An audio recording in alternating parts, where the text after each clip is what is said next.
পৃথিবীতে এমন অনেক নেতা বা রাষ্ট্রপ্রধান আছে যাদের বিরুদ্ধে মানবতা বিরোধী অপরাধের অভিযোগ থাকায় বিচার কার্য শেষে তাদের মৃত্যুদণ্ড বা ফাঁসিতে দণ্ডিত করা হয়েছিল।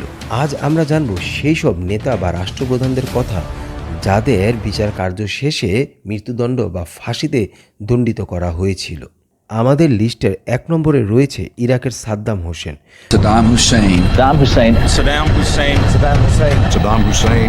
Saddam Hussein was a bad guy.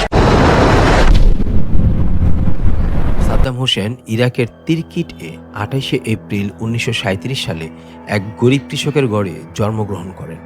তার জন্মের আগেই তার বাবা মারা যান। সাদ্দাম হোসেনের বয়স যখন ৩ বছর বয়স, তখন তার মা তাকে তার মামার কাছে রেখে আসেন এবং পরবর্তীতে তিনি অন্যত্র বিয়ে করেন। ১৯৫৭ সালে সাদ্দাম হোসেন বিপ্লবী বাথ পার্টিতে যোগদান করেন। ১৯৭৯ সালে তিনি ইরাকের রাষ্ট্রপতি হন। ২০০৩ সালে ক্ষমতা পতনের পর তিনি গ্রেফতার হন এবং তার বিরুদ্ধে আনা গণহত্যা, ইরাকের ধুলাই শহরে ১৪৮ জন শিয়া নাগরিককে হত্যার দায়ে ইরাকের স্পেশাল ট্রাইব্যুনাল তাকে মৃত্যুদণ্ড দেন। ২ নম্বর তালিকায় রয়েছে পাকিস্তানের সাবেক প্রধানমন্ত্রী জুলফিকার আলী ভুট্টো। ১৯৭৮ সালে হত্যা, দমন, নিপীড়নের দায়ে দোষী সাব্যস্ত হয়ে ১৯৮৯ সালের ৪ এপ্রিল তাকে মৃত্যুদণ্ড দেওয়া হয়।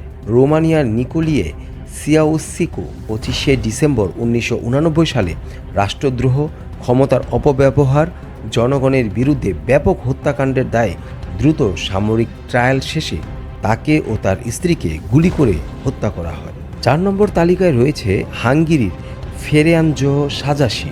তাকে ১২ই মার্চ ১৯৪৬ সালে গণহত্যা ও যুদ্ধ অপরাধের দায়ে মৃত্যুদণ্ড দেওয়া হয়। আর তালিকার ৫ নম্বরে রয়েছে আন্টোনিও স্কালিয়ারো। তিনি ইতালির মন্ত্রী ছিলেন। তাকে দ্বিতীয় বিশ্বযুদ্ধের পর ১৯৪৫ সালে বেসামরিক হত্যাকাণ্ড, যুদ্ধ অপরাধ, ফেসিস্ট দমন নীতির কারণে আদালত মৃত্যুদণ্ড দেয়, কিন্তু তাকে আইনিভাবে নয় বরং বিদ্রোহীরা গুলি করে হত্যা করে।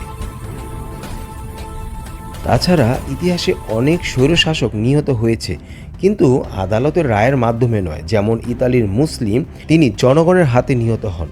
অন্যদিকে গাদ্দাফি, লিবিয়ার বিদ্রোহীরা তাকে হত্যা করে। ইতিহাসে বহু শাসক আত্মপ্রকাশ করেছে, নিজেকে অমর ভাবতে চেয়েছেন, নিজের ক্ষমতাকে টিকিয়ে রাখতে চালিয়েছেন ভয়, নিপীড়ন, এমনকি হত্যার পথও বেছে নিয়েছেন। কিন্তু সব কিছুরই একদিন শেষ আছে। আর এইভাবে সর্বশেষ রায়টি লেখা হলো ২০২৫ সালের ১৭ নভেম্বর বাংলাদেশের সাবেক প্রধানমন্ত্রী শেখ হাসিনার মৃত্যুদণ্ড রায়ের মাধ্যমে।